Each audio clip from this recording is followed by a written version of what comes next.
Now that federal judge Roanne Mann has released her proposed new congressional lines, pressure is back on the lawmakers to either agree to her lines or reach an agreement of their own. Now, my next guest says that the legislature needs to act to fix some problems with the way that Mann had grouped certain communities in her maps. Michael Benjamin is a former assemblyman. He knows of what he speaks. He's joining me tonight from New York City. Michael, welcome back. Thank you. Pleasure.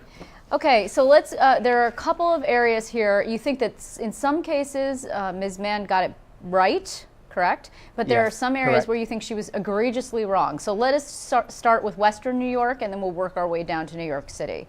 Right? Go ahead. Yes. Go ahead. You're going to ask what Western New York. Yeah, the Utica and, well, you think the Utica and the central New York area is a particular problem? Yes, from what I understand, she drew the lines going in the wrong direction. When in the past, I can't remember now, is it east-west, north-south? I think she drew it north-south, and they're normally east-west. And she drew Utica into a community with Greater Syracuse.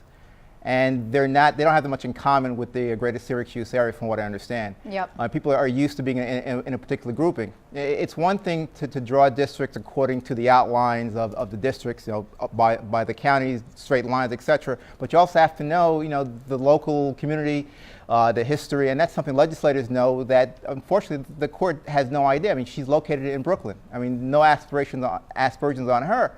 But she doesn't really know various parts of the state, whether it's Western New York, Central New York, or even her own neighborhood in Brooklyn. Yeah, well, that's the weird thing about it. She's in Brooklyn, and yet the map that she drew for Brooklyn does some really bizarre things. And you know the one that I think is the most egregious, putting Howard Beach in with Bed-Stuy. I mean, that, from the history of the racial tension there, is just not wise.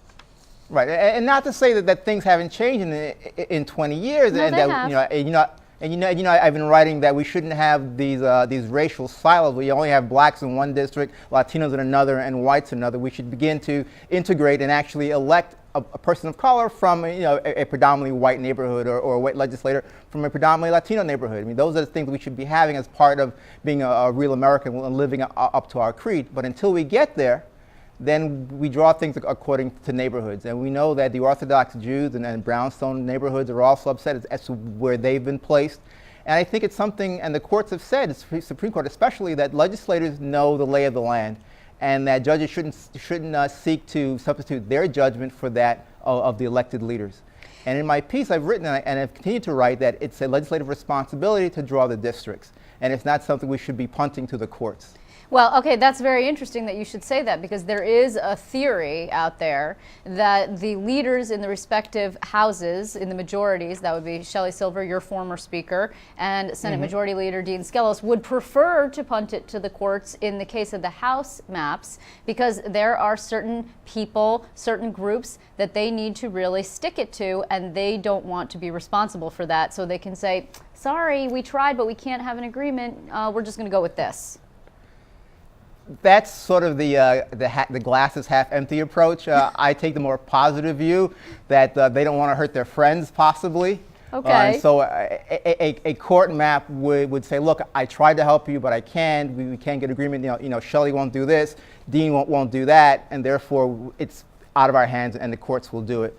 I mean, one problem area I think for Shelley is this whole Wrangell district. Yep. Is it allowed to grow naturally towards a more Hispanic district, or does he do contortions to bring it from East Harlem and Harlem through the Bronx into Williamsbridge and then into Mount Vernon to give him an artificially black district to re-elect an African American to that historic, Harlem black seat. Michael, the thing is here, you know quite well, right, that nobody wants to be responsible for giving anybody the short end of the sticks, particularly when it comes to Latinos, who are the most rapidly growing minority voting bloc, if you will, in New York, all across the country. I mean, who wants to say to the Latino voters, I'm so sorry, we're not going to give you that special district that you want, that one all of your own, because we just can't come to an agreement. I mean, nobody wants to do that. They could say the courts are making us do it. It's not our fault.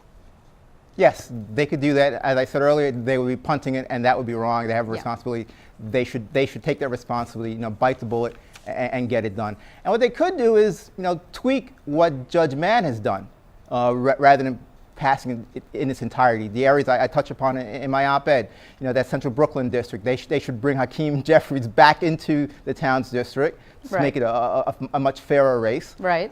They should look at how they situate the Hasidim and situate other neighborhoods in Brooklyn. I happen to like what the judge did for the Bronx. I'm not displeased with that. I'm happy what they did in Western New York and making sure that African Americans in Niagara and I believe Buffalo are in the same congressional district and their votes. Forgive me for interrupting you, but I seem to recall that you had congressional aspirations at one point. So do you like her maps because in the Bronx because it improves your chances in the future? Just curious. No, Okay. not at all. I really have tried not to do anything that's self-serving. No, I like the way they're done. For me, the most important one was the Elliott Engel district, which I really have no interest in that district. But that's a minority district because of the way in which it was drawn, being a tri-county Bronx, Westchester, into Rockland County. There was no way that, let's say, an African American Latino can actually unite those communities behind one candidacy. Let me ask you. The district now is much more compact. Yeah. That district is now much more compact. Let me ask you then, where does all of this talk that you and I are having here leave Andrew Cuomo? I mean, I think that there's a fear, particularly coming out of the congressional delegation, that the governor will use the House maps to prove that he doesn't have to get involved, that he doesn't have to sign or veto anything, and that an independent process, i.e. the courts, can in fact work. And then he will then cut a deal on the legislative side, and it will give him a little bit of cover.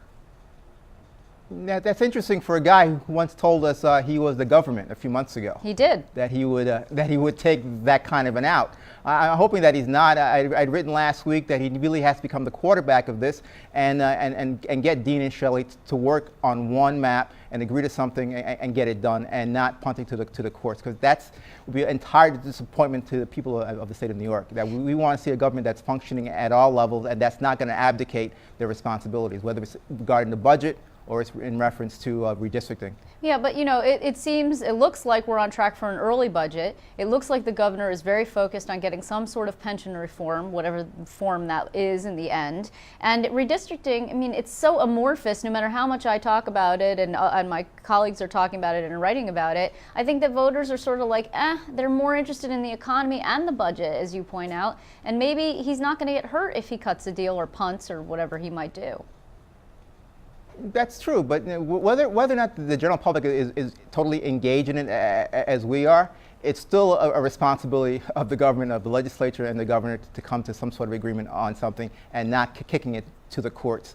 I don't want to use the states' rights arguments, but I really believe we don't want unelected bodies making decisions for us. My colleagues argue against the MTA, the Tribal Aboriginal Authority, the PSC, all these unelected boards that somehow manage to screw things up for the consumer, but suddenly it's okay to let the courts decide about democracy, or for those who, like Senator Gianaris, who are pushing for an independent redistricting commission, which takes it totally out of the hands of the legislature. And to me, that's entirely undemocratic.